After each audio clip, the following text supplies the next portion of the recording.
Bienvenue dans le deuxième épisode de Papier Crayon, un podcast présenté par Léa Combette. Dans ce deuxième épisode, nous allons nous intéresser à la pédagogie Montessori. Cette pédagogie, créée par Maria Montessori au début du XXe siècle, fait énormément parler d'elle en ce moment. On peut difficilement se balader dans une librairie ou un magasin de jouets sans voir ce nom affiché sur divers produits. Mais derrière l'aspect fortement marketing, auquel le nom de Montessori est aujourd'hui souvent rattaché, la pédagogie Montessori est née d'un réel travail éducatif, d'une vraie remise en question de la place de l'enfant dans ses apprentissages. Initialement médecin, Maria Montessori a l'occasion dans son parcours de travailler avec des enfants ayant un retard mental, puis commence à étudier le développement des enfants normaux-apprenants. Elle ouvre alors son premier centre éducatif, la Maison des enfants, en 1907, dans les quartiers pauvres de la ville de Rome. Au cœur de la pédagogie de Maria Montessori, on retrouvera la notion de période sensible, des périodes auxquelles tous les enfants, à peu près au même âge, porteront un intérêt pour un type d'apprentissage. Cet intérêt doit pour elle être au cœur de l'enseignement. C'est l'enfant, par ses envies, qui doit entrer dans les apprentissages et non à l'enseignant d'imposer un rythme à une classe d'élèves. La place de l'enseignant est alors totalement différente de celle que l'on peut voir dans une classe traditionnelle, où l'enseignement est extrêmement vertical, allant de l'enseignant à l'élève. Mais pour parler de cela, je laisse la parole à Dorine de Rennes, qui a ouvert la structure Les Petits Montessoriens à Villefontaine, dans la banlieue de Lyon. Donc moi je suis professeure des écoles de formation, j'ai exercé pendant 7 ans dans l'enseignement catholique. Et puis voilà, les valeurs de l'enseignement, alors pas catholique en particulier, de l'enseignement relatif à l'éducation nationale ne convenaient pas à mes propres valeurs, à ce que je cherchais pour les enfants.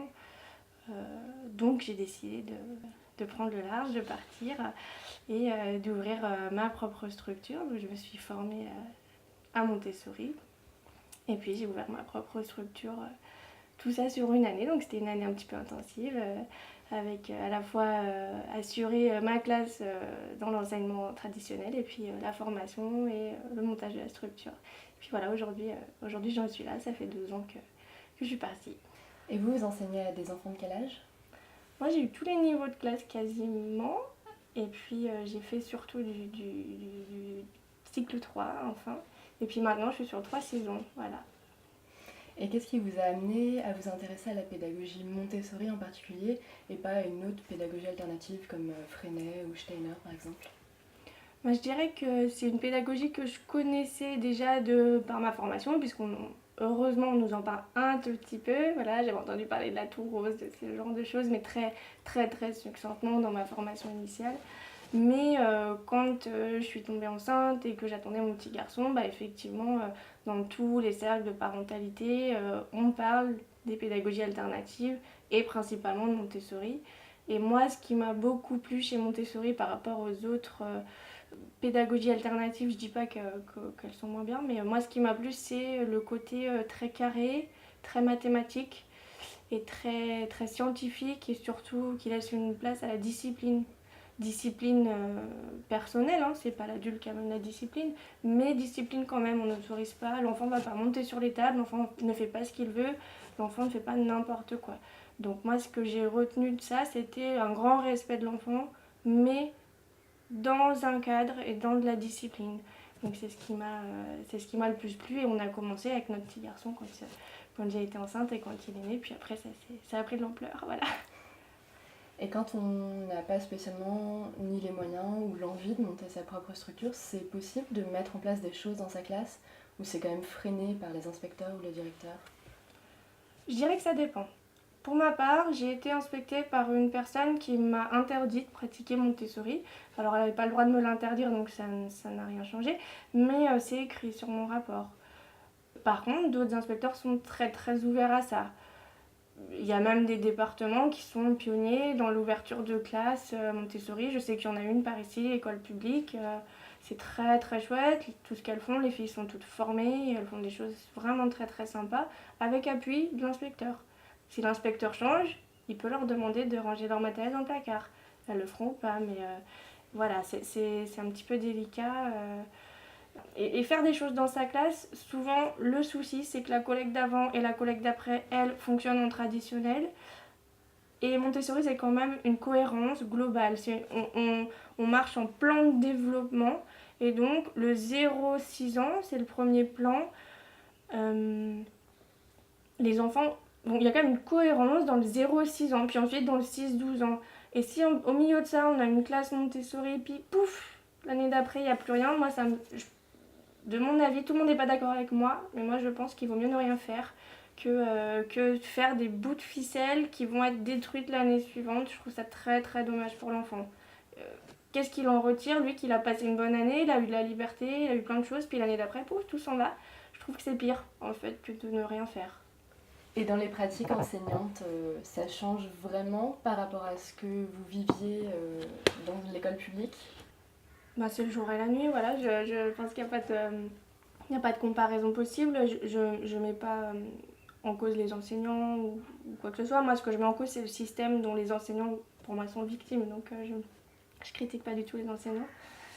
Mais oui, ça n'a rien à voir parce qu'on a un rapport aux enfants qui est vraiment serein, il n'y a pas de discipline, il n'y a pas de conflit. Où on n'est pas dans cette cocotte minute. Les enseignants qui écoutent vont tous me comprendre.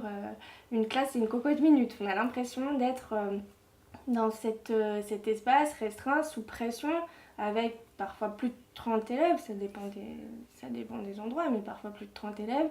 Et la pression monte. Alors à la récréation, ouf, la pression descend un petit peu. Enfin, on l'envoie dehors plutôt, la pression. Et puis plus la journée avance, plus la pression monte, plus on se rapproche des vacances, plus la pression monte.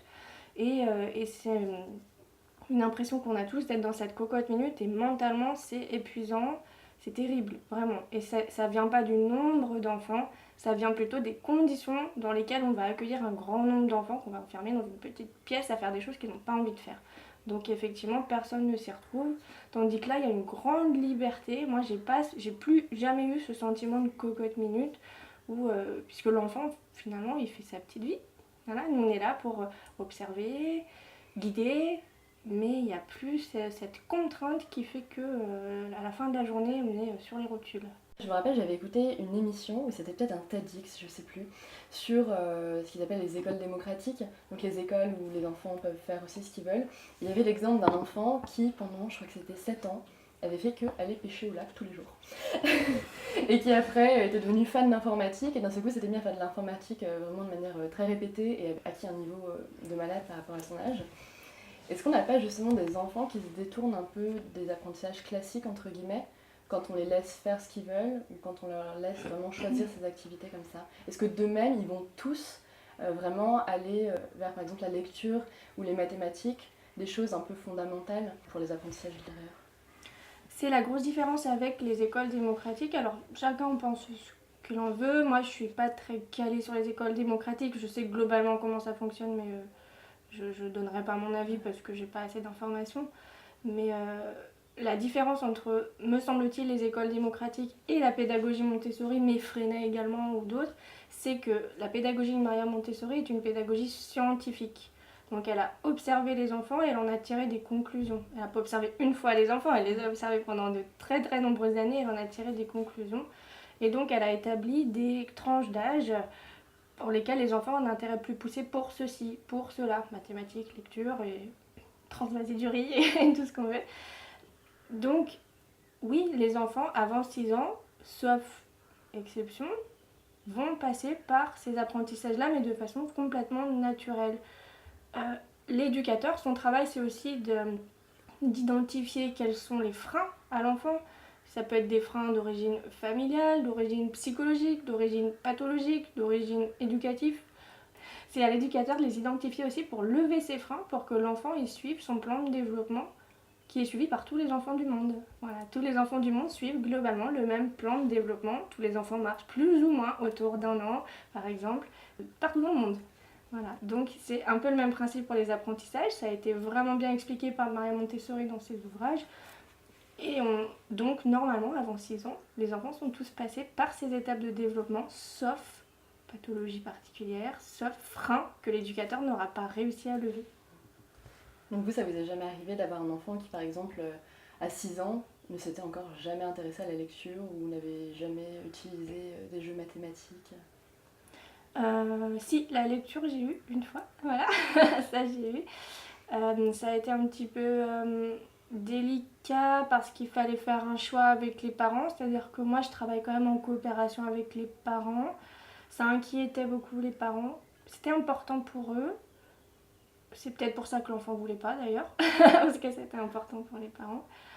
Mais il a fallu prendre une décision, c'est-à-dire est-ce qu'on va faire confiance à l'enfant et puis attendre que les choses se passent, ce qui est quand même l'essence de la pédagogie Montessori, ou est-ce qu'on va essayer de forcer un petit peu les choses. On s'est mis au milieu, voilà. On a laissé faire, mais j'ai, on va dire, développé des trésors d'ingéniosité pour lui donner envie de rentrer dans ce monde de la lecture. Mais ça a quand même été quelque chose qui l'intéressait pas, je pense peut-être par pression familiale, mais pas que. Ça l'a surtout intéressé quand son meilleur copain s'est mis à lire. Ça, voilà, là, tout de suite, ça a été la grosse motivation, mais sinon, non. Donc effectivement, ça peut arriver, des fois on ne peut pas lever le frein qui fait que ça ne marche pas. Et ben, ceci dit, si à 6 ans on ne sait pas lire, ça peut venir plus tard. Oui, parce que c'est un enfant qui est rentré ensuite dans une école publique, c'est ça? Oui, c'est ça. Justement, c'est quelque chose qui est souvent reproché ou qui fait un peu peur avec Montessori, c'est cette transition avec une école classique. Souvent, il y a des enfants qui vont par exemple à l'école primaire Montessori, puis après ils vont au collège, ou ils vont jusqu'au collège en Montessori, puis après ils passent au lycée. Vous avez des échos de comment ça se passe après, une fois qu'ils sont dans le système classique? Alors, j'ai jamais eu d'écho négatif, sauf j'en ai eu parfois d'enfants qui sortaient d'une école Montessori qui n'était pas très très efficace, parce qu'il y en a plein. Donc ça, ça a été un petit peu la catastrophe. Ou alors enfants qui ont été pas suffisamment accompagnés par la famille les premiers temps, parce qu'il y a quand même un accompagnement de la famille les premiers mois, il faut changer d'environnement. Hein. Mais de toute façon, un CM2 qui rentre au 6e, il y a un accompagnement familial à prévoir de toute façon parce que ça reste compliqué. Mais c'est les seules fois où j'ai entendu des choses qui s'étaient pas très très bien passées. Sinon, ça se passe tout le temps bien parce que l'enfant, il a développé les capacités qui sont nécessaires pour réussir au collège, c'est-à-dire savoir travailler tout seul, travailler pour lui-même, avoir acquis des compétences de base solides, savoir s'organiser, savoir être autonome, savoir être responsable, être autodiscipliné. Donc tout ça, il l'a acquis. Finalement, quand on a tout ça, on ne peut que réussir. La seule chose difficile, ça va être la transition dans un nouveau lieu, avec des professeurs qui changent, qui nous demandent de rester assis toute la journée, qui vont nous faire des exercices qui peuvent nous sembler stupides, apprendre par cœur, les notes, les évaluations, ça c'est dur. Mais finalement, il n'y a que ça. Et l'enfant, il est vraiment laissé à lui-même pendant sa journée ou il y a quand même un plan de travail qui est fait avec l'éducateur qui va un peu orienter ce qu'il fait? En 3-6 ans, il n'y a pas de plan de travail. D'accord. Alors, laisser à lui-même, c'est un peu négatif, c'est-à-dire qu'on ne l'abandonne pas, le pauvre.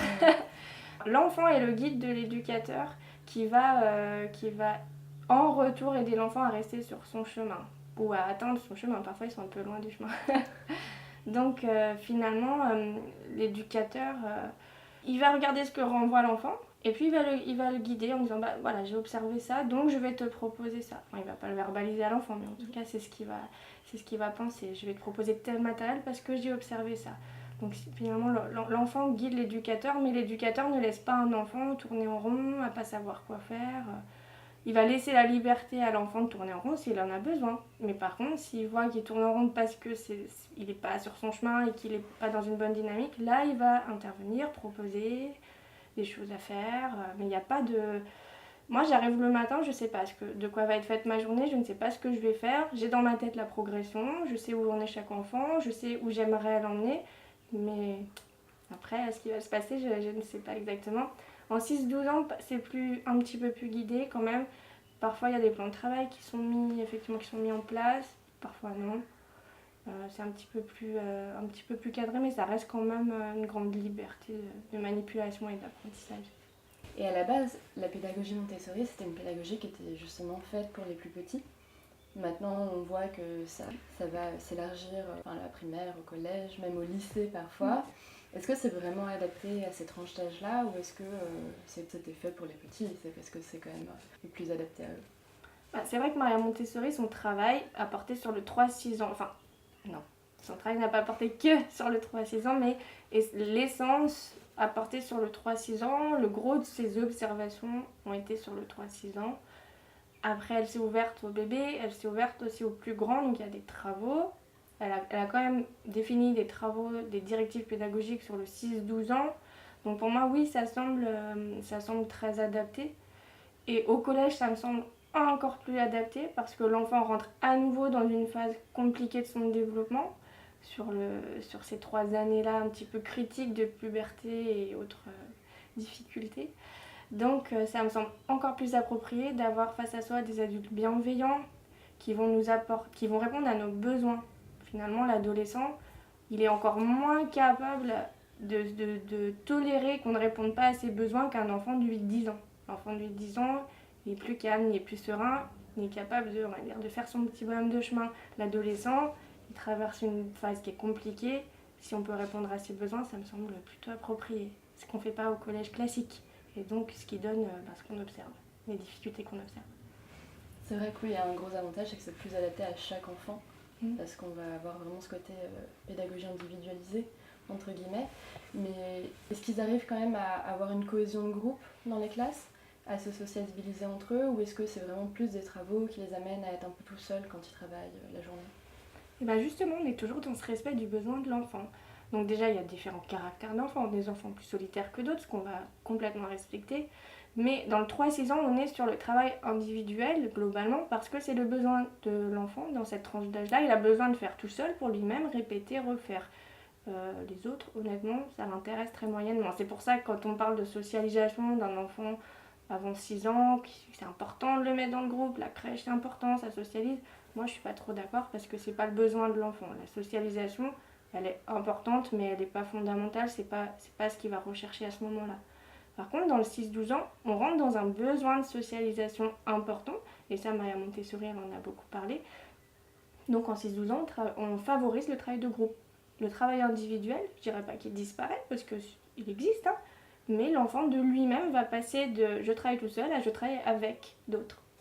Donc cette socialisation, elle existe, et je trouve qu'elle est même particulièrement efficace en travail de groupe, puisqu'il faut se mettre d'accord, il faut s'organiser, chose qu'on fait peut-être pas à l'école, parce que alors oui, on est dans un groupe de 30, mais chacun sur sa table, pas le droit de copier, pas le droit de discuter. Quand on travaille en groupe, finalement, c'est une fois de temps en temps, et les enfants, ils savent pas faire, parce qu'ils n'ont pas l'habitude. Tandis qu'en 6-12, les enfants font que ça, travaillent en groupe, puis on leur fiche la paix. Donc finalement, ils vont travailler en groupe à leur façon, et apprendre à travailler en groupe tout seul. C'est pas l'adulte qui va dire, fais plutôt comme ça, fais plutôt comme ci. Non, c'est l'enfant qui va apprendre à travailler avec les autres. En fait, c'est des classes mélangées quand on est en classe Montessori. Quel est l'avantage, est-ce que vous voyez les avantages à mettre des enfants justement de 3 à 6 ans par exemple ensemble, ou de 0 à 3 ans ? Est-ce qu'ils apprennent plus facilement en les imitant ? Est-ce que les grands apprennent aussi des petits ? Moi, j'y vois que des avantages. Pour moi, c'est une hérésie de mettre les enfants par classe d'âge, et j'espère qu'un jour ça va s'arrêter, qu'on va se rendre compte que c'est vraiment une hérésie. J'ai eu des classes multiniveaux quand j'étais dans l'éducation nationale, et c'est les meilleures années que j'ai pu avoir parce qu'on faisait des choses géniales. Pour moi, c'est indispensable parce que les enfants apprennent les uns des autres, et c'est l'essence même de l'enfant, c'est de regarder les autres et de regarder les plus grands. Quand on a des enfants, on le sait, nos enfants nous regardent tout le temps. Et quand on les surprend, souvent en train de faire des choses, souvent ils font des choses qu'on a déjà faites. Donc pour moi, c'est hyper important de permettre à l'enfant d'observer les grands et de faire pareil. Et les grands apportent un calme, puisque eux, ils ont déjà intégré les règles, etc. Donc ils apportent beaucoup de calme aux jeunes enfants, beaucoup de structure. Et c'est très utile, je trouve, pour les grands, parce qu'ils aiment bien montrer aux petits, bah, tiens, je vais te montrer ça, ou voilà. Il faut apprendre à communiquer. Le petit, souvent, il est un peu rustre, hein, donc il va le pousser, ou il va crier. Et puis le grand, il va falloir qu'il prenne ses responsabilités, et puis qu'il agisse en grand. Donc je trouve ça très, très enrichissant, face à un tout petit qui se contrôle pas forcément très bien. Et pour le grand, pour moi, ça permet vraiment le transfert des connaissances, ce qu'on appelle le transfert en pédagogie, où il a emmagasiné un certain nombre de connaissances, mais pour pouvoir les restituer à quelqu'un d'autre, il faut pouvoir les transférer, c'est ce qu'on appelle transférer. Et c'est comme nous, parfois on connaît un mot, mais on est incapable de l'expliquer parce qu'on ne peut pas encore faire le transfert. On n'a pas les connaissances ne sont pas suffisamment assises pour qu'on puisse faire le transfert. Et ben pour moi, le grand qui va aider le petit, il fait ce transfert. Et c'est indispensable parce que dans la vie, on ne fait que ça. Si on ne transfère pas nos connaissances, on ne peut rien faire dans la vie. Donc pour moi, le mélange d'âge est indispensable et ça devrait être une norme. On parlait d'imitation. Généralement, quand on va dans les crèches, on voit des petites dinettes, des petits établis, des poussettes. J'ai l'impression que c'est quelque chose qu'on ne retrouve pas spécialement dans le matériel Montessori, alors qu'a priori, dans l'enseignement classique, on a tendance à dire que l'imitation, c'est une étape assez importante dans le développement de l'enfant. Qu'est-ce qu'il en est dans la pédagogie Montessori ? Alors, il y a deux choses. Déjà, l'imitation. Si on veut juste parler de l'imitation, c'est central chez Montessori, l'imitation. Mais l'imitation, elle est pour de vrai. C'est-à-dire qu'on ne va pas faire semblant d'éplucher une carotte en plastique, on va éplucher une vraie carotte, puis après on va la manger. Voilà. Donc l'imitation, elle est centrale, et je trouve qu'elle prend vraiment sa place dans la famille. Puisque là, on va faire participer l'enfant à toutes les tâches quotidiennes, que ce soit nettoyer, ranger, faire à manger, plier le linge, je ne sais quoi d'autre. Donc là, l'imitation, elle est fondamentale parce qu'on va montrer comment on plie le linge, on va montrer comment on épluche la carotte, et puis l'enfant, il n'a qu'une envie, c'est de faire pareil que nous. Donc voilà, là, on est vraiment dans l'imitation. Dans la classe, elle est là aussi, l'imitation, puisque l'adulte va montrer. L'adulte, par son attitude, est aussi un modèle, donc il y a une imitation qui est là. Il y a l'imitation des plus grands, on a envie de faire la même chose qu'eux. Voilà.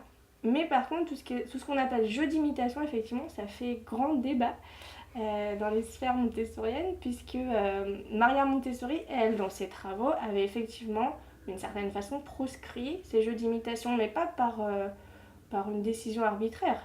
Dans ses premières classes, à Maria Montessori, il y avait des jeux d'imitation, des poupées, etc., des petites dinettes.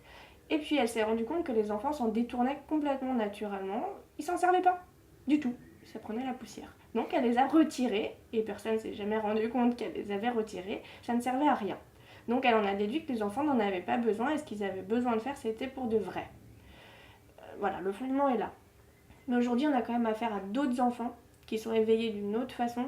Donc moi, mon avis, c'est qu'il ne faut pas être inflexible là-dessus, et qu'effectivement, les enfants, ils aiment bien la dinette, ils aiment bien la petite poussette. On n'est plus face à des enfants qui sont émerveillés face au matériel Montessori parce qu'ils n'ont jamais vu ça, parce que chez eux ils n'ont rien du tout.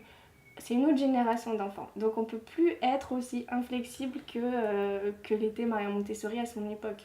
Et elle serait encore là, je pense qu'elle serait tout à fait d'accord, puisque elle était en constante évolution. Voilà. Donc moi, j'en ai pas ici parce que j'ai pas la place et que finalement j'en ai à l'extérieur.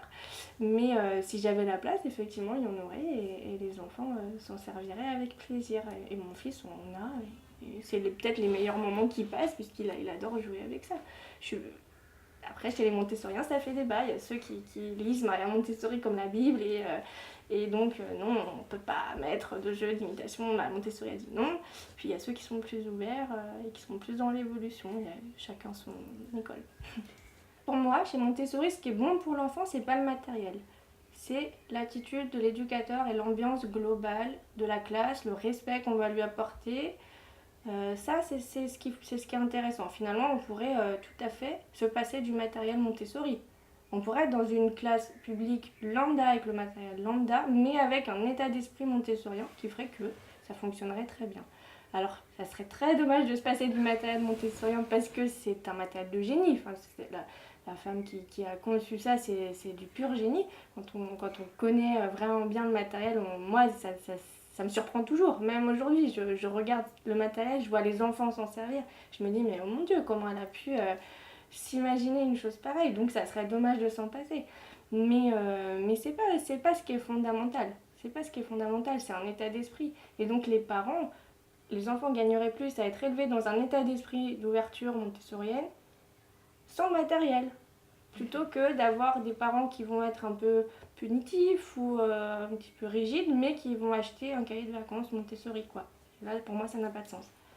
J'ai l'impression dans cette discussion qu'en fait, l'école Montessori toute seule, c'est pas elle qui fait le travail, c'est plus l'environnement global de l'enfant, et que c'est aussi les règles qu'il y a à la maison, la façon dont le parent aborde les apprentissages, dans la façon dont le parent aborde les règles qu'il donne à l'enfant, qui vont faire que l'enfant arrive à évoluer dans ses apprentissages, entre autres. Est-ce que du coup la pédagogie Montessori, ça peut fonctionner avec des enfants qui sont dans un cadre où les parents ne sont pas spécialement au courant de tout ça? Est-ce que dans des familles comme ça, où il n'y a pas spécialement de connaissances sur les règles scolaires et la pédagogie de manière générale, ça peut avoir un impact quand même sur les enfants? Ou est-ce que c'est plus compliqué quand de manière globale, l'enfant n'est pas dans un environnement qui ressemble un peu à celui de Montessori? Alors, pour moi, quand il y a une continuité, évidemment que le travail est facilité pour tout le monde, faut être hyper honnête.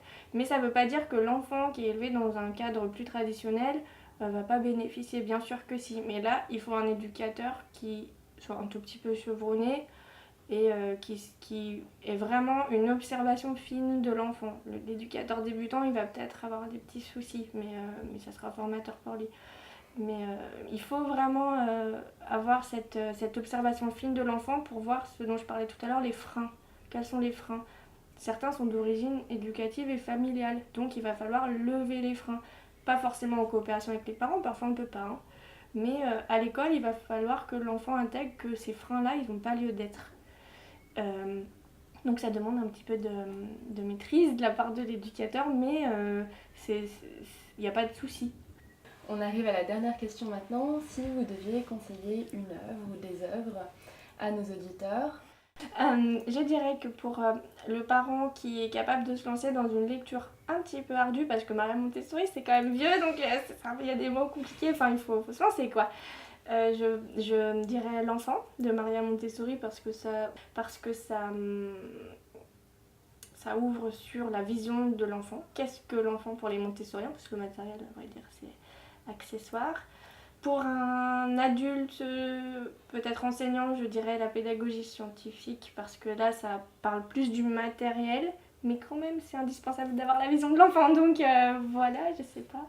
Et pour quelqu'un qui cherche une vulgarisation, je dirais Apprends-moi à faire seul de Charlotte Poussin, qui est un ouvrage vulgarisé de la pédagogie Montessori qui me semble être très sérieux, voilà. Après, faut pas aller chercher midi à 14h, c'est très simplifié, mais ça donne les grandes lignes si on veut juste savoir de quoi il s'agit. En sortant de cet entretien, j'avais enfin pu comprendre quel était réellement le rôle de l'enseignant dans la pédagogie Montessori. J'avais eu beau lire un certain nombre d'ouvrages sur le sujet, dans mon imaginaire, une grosse partie de cette pédagogie continuait de tourner autour du matériel utilisé, et le rôle de l'enseignant était encore très flou. Maintenant que le rôle des différents protagonistes était plus clair pour moi, je me suis demandé en quoi les principes d'apprentissage placés au cœur de la pédagogie Montessori faisaient écho à ce que les recherches en sciences cognitives ont pu montrer quant aux contraintes cognitives qui façonnent le cerveau apprenant. Pour répondre à cette question, je me suis rendue à Lausanne, en Suisse, pour rencontrer Solange de Nervaux, doctorante à l'Université de Genève et ancienne enseignante Montessori. Donc moi j'ai d'abord été initialement enseignante Montessori, je me suis formée à la pédagogie Montessori et après, au cours des 4 années d'enseignement que j'ai faites, je trouvais tellement fascinant d'observer ces enfants apprendre, vraiment de voir cette joie qu'ils avaient et qui ne s'arrêtait pas, et surtout de voir ces adolescents aussi respectueux de leur environnement et qui s'entraidaient, qui collaboraient, sans être des élèves parfaits, mais ils étaient des êtres humains bien dans leur peau. Et donc du coup, ça m'a intriguée et j'ai décidé d'entreprendre une carrière scientifique pour étudier ça. Donc j'ai après fait une formation de bio-ingénieur et maintenant je fais un doctorat en neurosciences sur le sujet. Et du coup maintenant, vous étudiez scientifiquement la pédagogie Montessori. On a du mal à visualiser à quoi ça peut ressembler en fait d'évaluer une pédagogie particulière et non une fonction très précise. Évaluer une pédagogie, ça paraît un projet énorme. Alors je pense que c'est un projet énorme, mais je pense aussi qu'on sous-estime le travail qu'a fait déjà Maria Montessori. C'est-à-dire que c'était une grande scientifique, elle avait une formation elle-même de médecin et de scientifique, donc elle a passé 50 années de sa vie à observer des enfants. Donc il faut s'imaginer que c'est conséquent comme travail. Plus personne ne s'accorderait autant de temps à observer des enfants et à faire du essai-erreur pour développer une méthode pédagogique. Et sa réponse pédagogique au développement de l'enfant est tellement universelle, c'est-à-dire qu'elle fonctionne partout sur Terre, que c'est intéressant de s'intéresser à la pédagogie et non pas à une caractéristique propre. Ça ne veut pas dire que s'intéresser à la pédagogie dans sa globalité ne nous amène pas à des caractéristiques spécifiques. Mais dans un premier temps, moi j'ai commencé à me dire, je vais essayer de comparer, voir est-ce qu'il y a des différences. On sait, d'autres recherches ont montré qu'il y en avait, surtout des travaux d'Angeline Lillard aux États-Unis. Et donc ces recherches quantitatives nous permettent de quantifier comment l'enfant se développe quand on change l'environnement. Et on sait que l'enfant modifie son comportement selon l'environnement. Et une scolarité, c'est à peu près 13 000 heures dans la vie de l'enfant, ce qui est conséquent. Et donc, il va façonner son comportement à long terme au travers de sa scolarité. Donc pour moi, ça a du sens d'étudier cette pédagogie, cette approche comme une réponse globale au développement de l'enfant et non pas juste une spécificité. Et maintenant, vous continuez à travailler sur ces comparaisons entre pédagogie Montessori et pédagogie plus traditionnelle, ou vous êtes spécialisé sur quelque chose ? Alors, j'ai commencé juste par reproduire ce qui avait déjà été fait ailleurs, en me disant je commence par là et puis on verra où ça nous mène.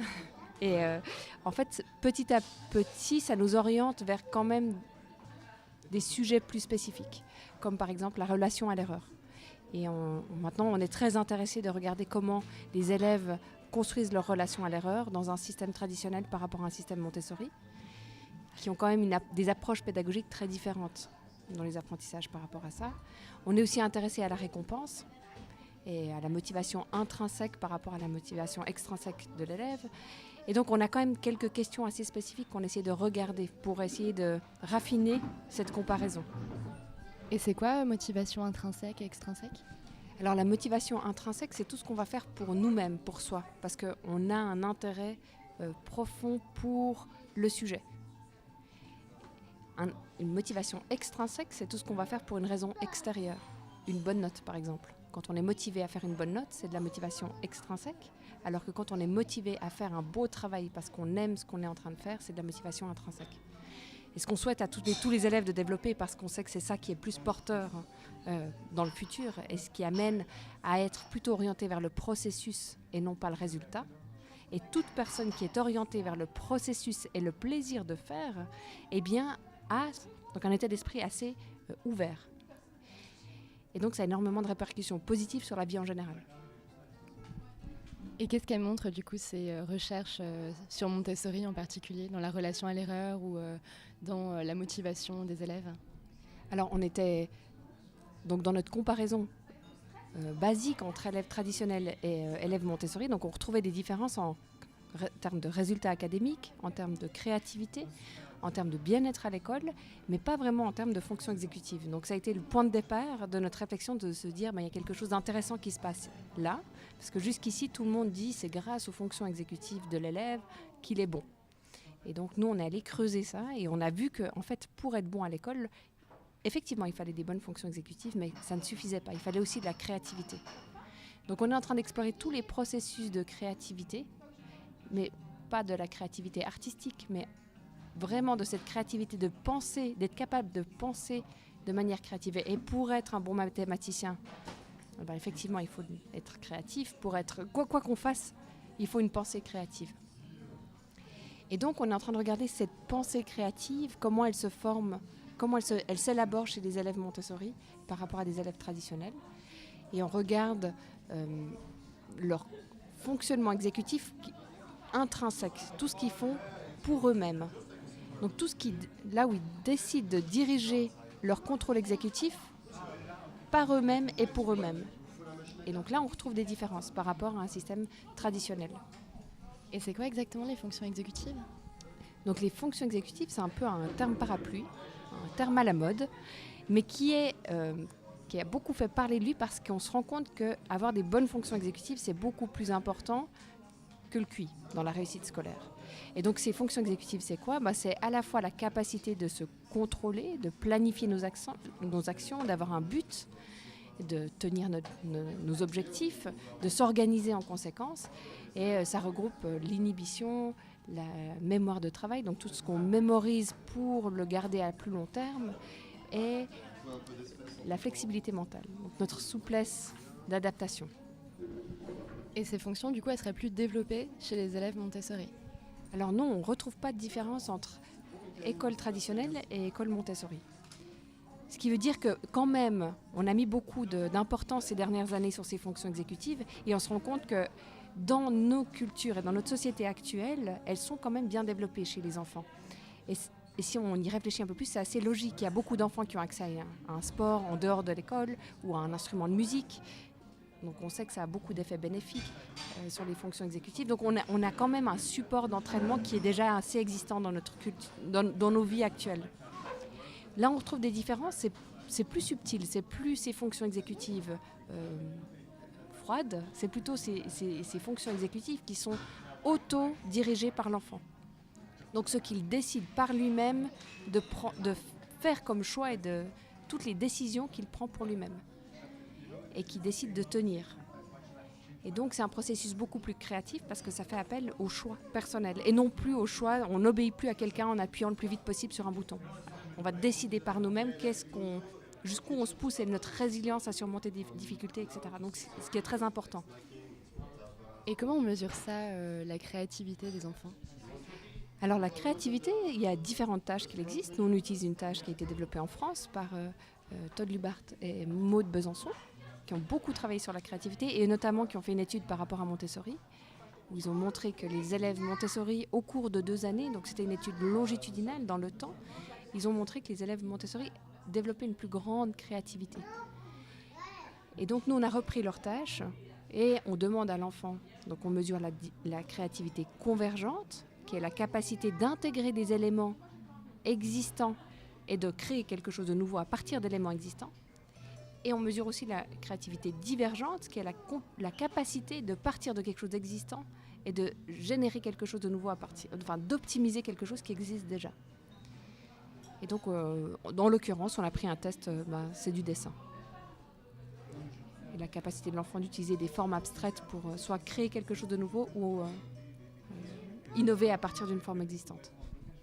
Donc les élèves qui étaient dans une école Montessori arrivaient à faire des dessins qui ressemblaient moins à ce qu'ils avaient l'habitude de voir ou ce qu'ils avaient l'habitude de dessiner, c'est ça ? Voilà, alors ce qu'on retrouve, c'est qu'effectivement, ils ont cette capacité de vraiment inventer des dessins qui sont très créatifs et très inattendus. Et aussi, surtout, ce qui a été très frappant, c'est dans cette tâche de créativité divergente, c'est de partir d'un élément connu et d'en dériver différents, eh bien, ils ne s'arrêtaient pas.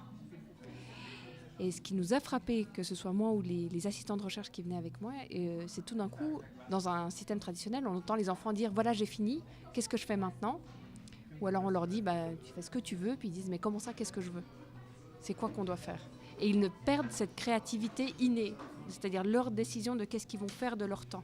Ils ont 20 minutes à disposition, comment est-ce qu'ils vont les utiliser ? Et ils pensaient que c'était un concours de vitesse, ou que c'était un concours de faire comme le voisin, ils se mettaient à se copier parmi, plutôt que d'utiliser ce temps pour se faire plaisir. Ce qu'on retrouvait assez intact chez les élèves Montessori. Et à quoi ce serait dû cette différence ? Vous avez des hypothèses là-dessus ? Alors, on a des hypothèses et qu'on est en train de tester maintenant justement en IRM fonctionnel, donc pour aller voir comment ça s'active dans le cerveau. Mais ce serait par exemple tout à fait lié au fait que tout d'un coup, l'enfant commence à avoir peur de faire faux. Et donc, comme il a peur de faire faux, il a juste envie de faire juste. Donc, il n'ose plus essayer autre chose. Et puis, c'est aussi certainement probablement au fait que tout d'un coup, il se met à travailler pour des notes, pour une récompense qui est extérieure. Et donc, son attention n'est plus dirigée vers ce qu'il ressent et ce qui vient de lui, mais vers quelque chose d'extérieur. Et on est moins créatif quand on fait pour quelque chose d'extérieur que quand on fait pour soi-même ou par envie de trouver une solution ou d'innover. Donc, la motivation extrinsèque ne serait pas un moteur de créativité ?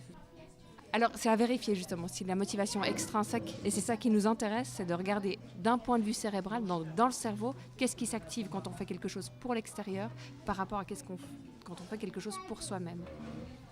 Et du coup, en IRM, on peut voir différentes activations. Ce serait quoi ? Ce serait des zones dans le cerveau qui s'activeraient différemment ou carrément différentes zones qui s'activeraient en fonction du type de motivation ? Voilà, tout à fait. Et donc, l'IRM, en fait, c'est un outil, c'est comme un appareil photo, qui nous permet de prendre des photos du cerveau sous différentes conditions.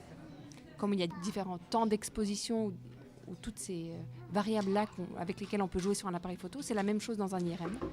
Et donc, on peut prendre différents types de photos. Donc, nous, on en prend pour savoir qu'est-ce qui s'active dans le cerveau quand les enfants travaillent pour des notes ou pour un jouet ou pour rien du tout. Mais aussi, on va regarder un autre type de photo qui sera lié à la connectivité. Donc les routes qu'on construit et que les enfants construisent au gré de leurs expériences, comment est-ce qu'elles vont se construire dans un système où les enfants sont relativement libres, mais très cadrés, mais deviennent de plus en plus responsables de leurs choix par rapport à un système où les choix sont imposés. En tout cas, très limités. Et du coup, parce que l'IRM, ça ressemble à un tunnel, si on veut, on demande aux enfants de dessiner, par exemple, dans cette IRM, où il y a des tâches comme ça qu'ils font dans l'IRM. Oui, alors ils font des tâches, mais il faut être très créatif parce qu'en réalité, les outils qu'on a à disposition pour faire quelque chose aux enfants sont assez limités. Pourquoi ? Parce que si l'enfant bouge, c'est comme tout appareil photo, la photo est floue. Et si la photo est floue, nous, on ne peut rien dire après. Donc on ne veut pas de photo floue, donc on ne veut pas de mouvement. Donc les enfants ne doivent pas vraiment bouger, donc ils ne peuvent pas faire grand-chose. Donc toutes les tâches que les enfants ou les élèves peuvent faire à l'intérieur d'un IRM, c'est surtout des boutons de réponse. Et en l'occurrence, là, ils devaient corriger les calculs. Et on essaie d'être créatifs, nous, à ce moment-là, pour inventer une tâche qui nous permettrait de mesurer quand même quelque chose. Et en l'occurrence, la créativité, on ne la mesure pas du tout quand l'enfant fait quelque chose. On la mesure au moment où l'enfant est au repos. Et donc, les enfants, on leur demande pendant 5 minutes d'attendre dans la machine, et pendant ce temps, les yeux ouverts. Et pendant ce temps, nous, on fait des photos de leur cerveau. Et qu'est-ce qui va se passer ? En fait, vous avez l'impression qu'il y a des moments où vous ne faites rien, mais votre cerveau ne s'arrête jamais.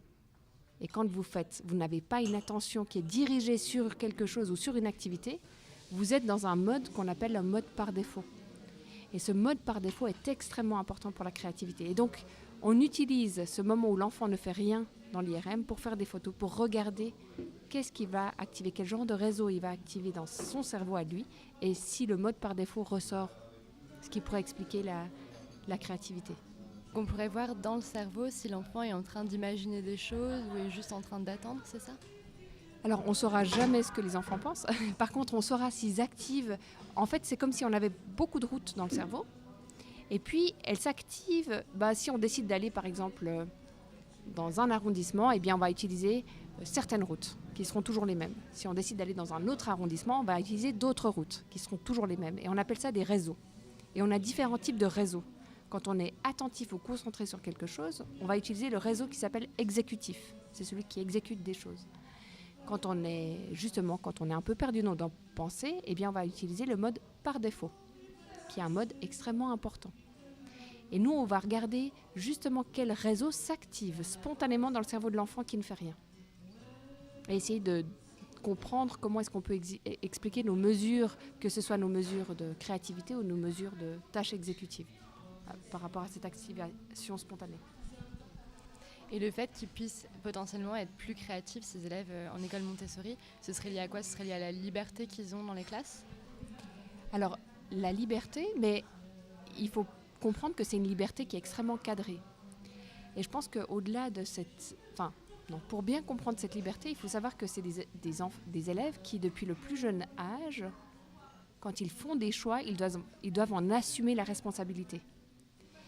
Et donc, faire des choix, c'est déjà être capable de prendre une décision, c'est déjà un processus créatif. Parce qu'on doit, à un moment donné, s'engager dans une voie. Et donc, on doit déjà faire preuve de créativité. Parce que des fois, le choix qu'on a choisi ne fonctionne pas, donc on doit en choisir un autre. On reste engagé dans nos prises de décision. Mais aussi, surtout, ils apprennent via un matériel qui est autocorrectif. Et donc, quand ça ne fonctionne pas, ils n'ont pas la réponse et ils doivent la trouver. Et ça, c'est extrêmement créatif. Et souvent, on a l'impression que les enfants sont créatifs au moment où ils font un joli dessin tout seuls dans leur coin. Certainement, mais ce qui construit la créativité à long terme, c'est vraiment de devoir surmonter des difficultés. Et parce que justement, la pédagogie Montessori, elle donne une place particulière à la fois à l'erreur et à la fois à la répétition. Et du coup, ça aurait un impact sur la créativité ? Absolument. Absolument. Et on sait que quand on fait face à de l'adversité, même quand on est adulte, c'est extrêmement frustrant. Mais si on est capable de surmonter cette difficulté, donc si on a été capable d'innover avec les éléments existants pour aller au-delà de cette difficulté, non seulement ça nous génère du plaisir, mais en plus, on a appris quelque chose. Et c'est un petit côté addictif, donc on va toujours chercher une nouvelle difficulté à surmonter.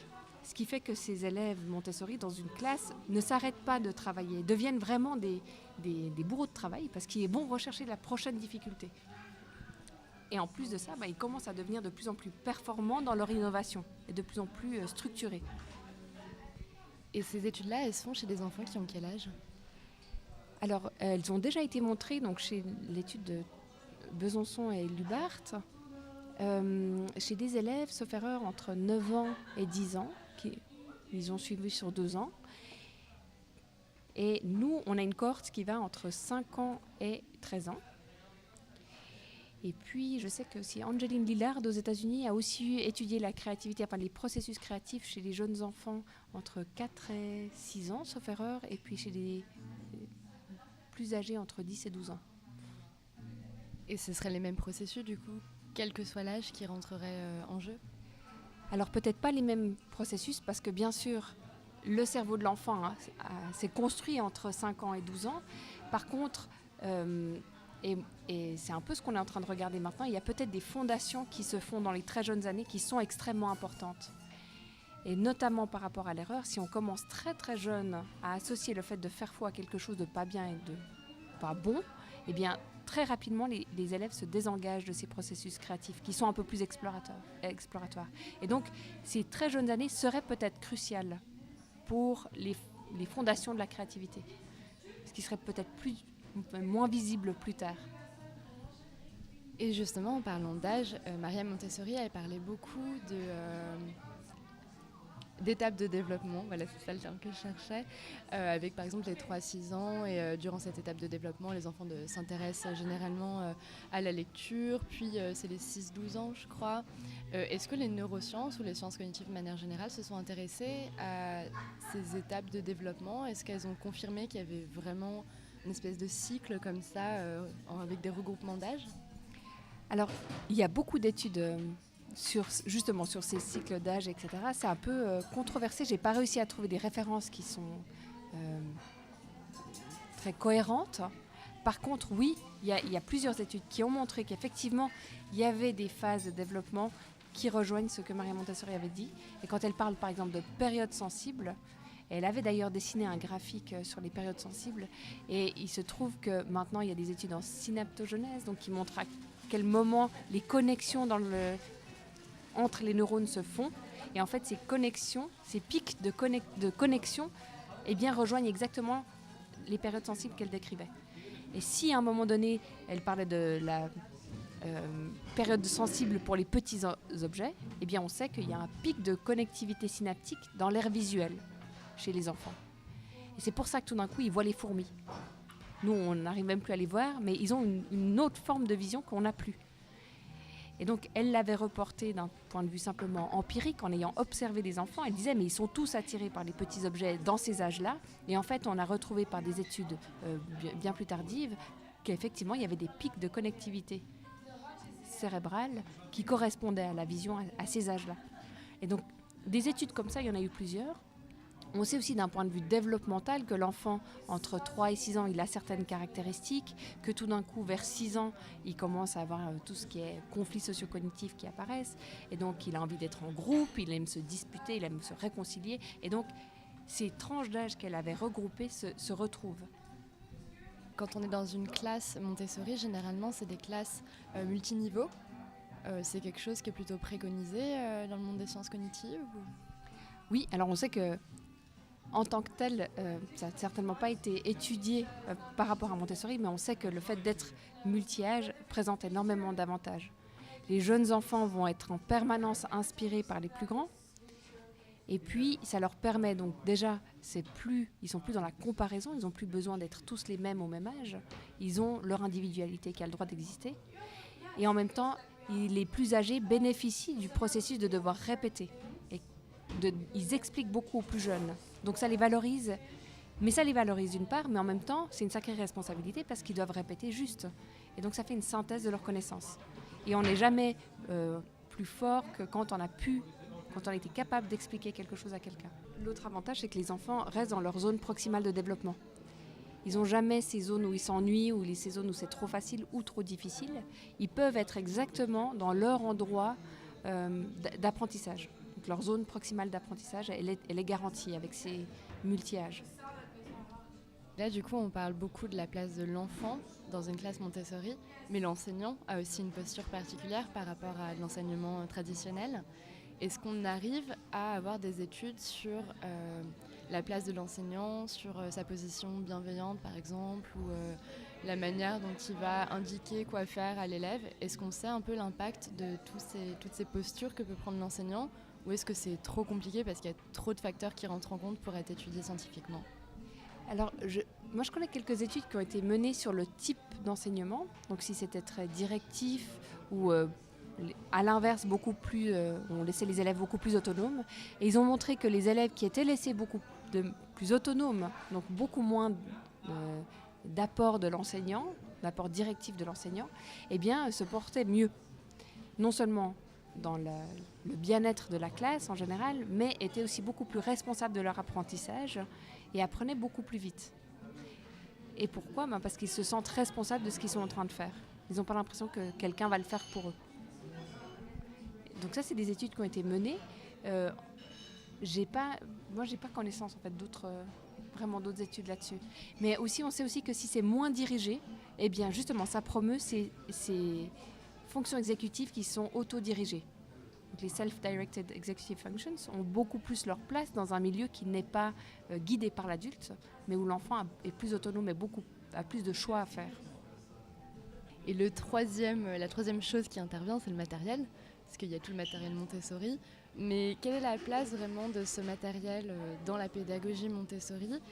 J'avais lu que le matériel Montessori, il avait pour but de stimuler qu'un seul des sens de l'enfant à chaque fois, pour qu'il se focalise vraiment là-dessus.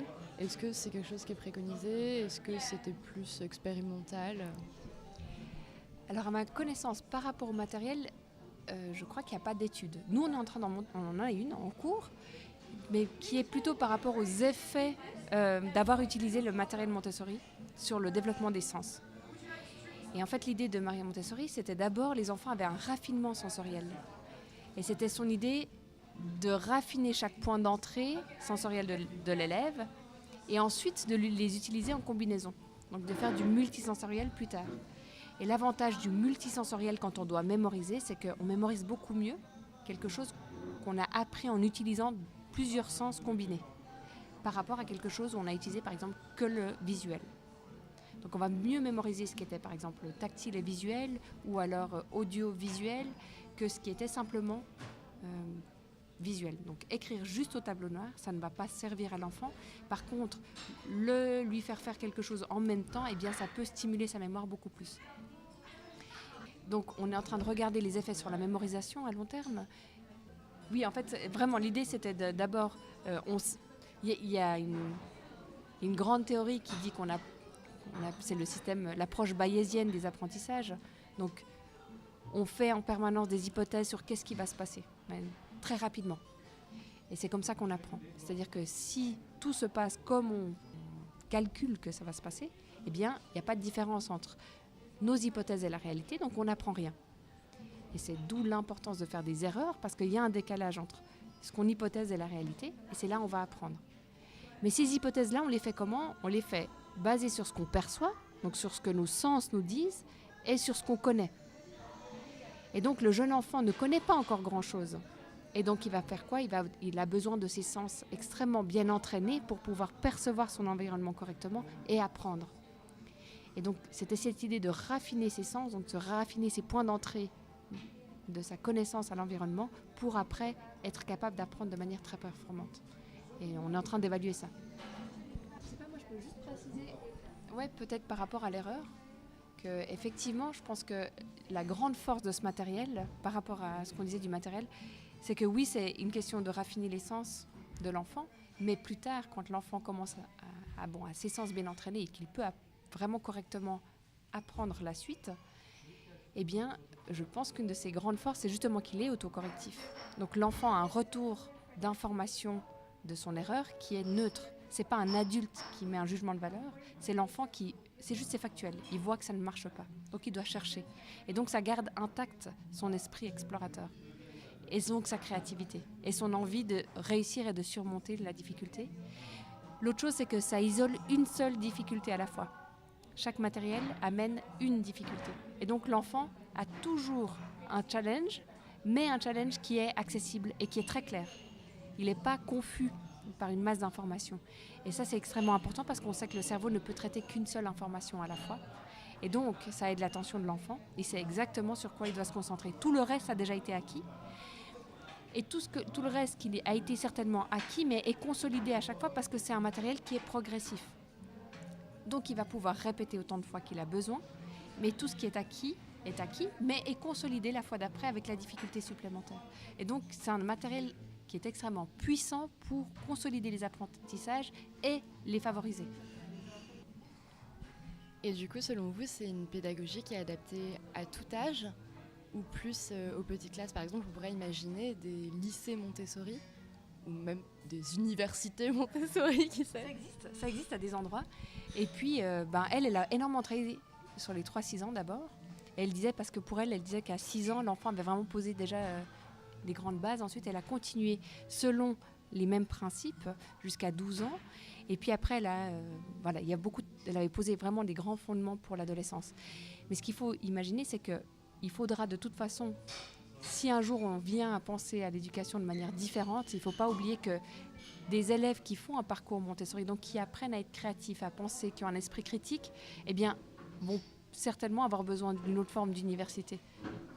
Et ça va juste suivre logiquement après. Moi, je vois à l'université comme ils fonctionnent, les élèves, enfin les étudiants actuellement, mais ils travaillent pour les examens, pour la note, pour réussir. Mais si on construit différemment l'intelligence de l'enfant dès le départ, eh bien, il faudra changer les normes plus tard.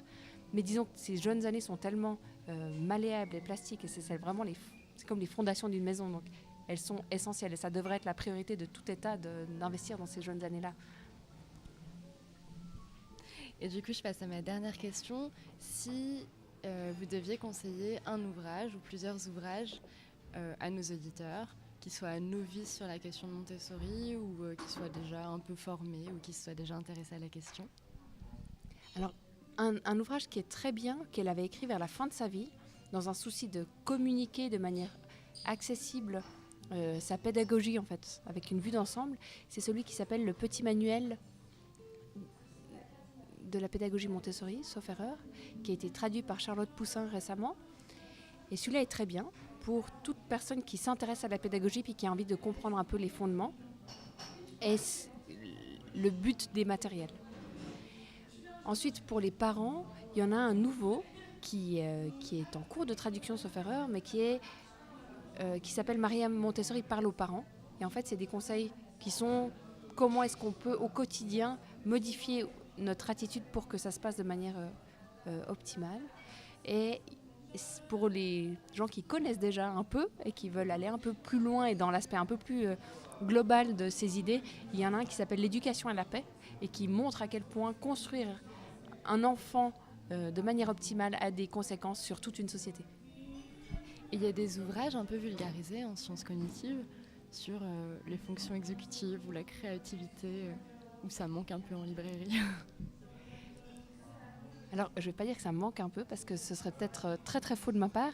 Je lis beaucoup en anglais. Et d'ailleurs, il y a un ouvrage de Angeline Lillard, je crois aussi qu'il est en cours de traduction, mais qui s'appelle Montessori, The Science Behind the Genius, et qui explique tout, qui fait des parallèles avec toutes les études en psychologie que l'on connaît sur le développement de l'enfant, et qui montre à quel point Montessori y répond de manière adéquate. Nous arrivons maintenant à la fin de ce deuxième épisode. Nous nous retrouverons le mois prochain pour un nouvel épisode dont la thématique a plutôt bien été introduite par la deuxième interview, car il s'agira d'un épisode sur la créativité à l'école. En attendant, n'hésitez pas à m'envoyer vos commentaires sur cet épisode et à le noter, le partager et en parler autour de vous s'il vous a plu. Pour ceux qui ne le savent pas encore, tous les liens vers les épisodes et vers les références citées au cours des interviews sont accessibles sur le site www.papier-crayon.fr. À bientôt pour le prochain épisode.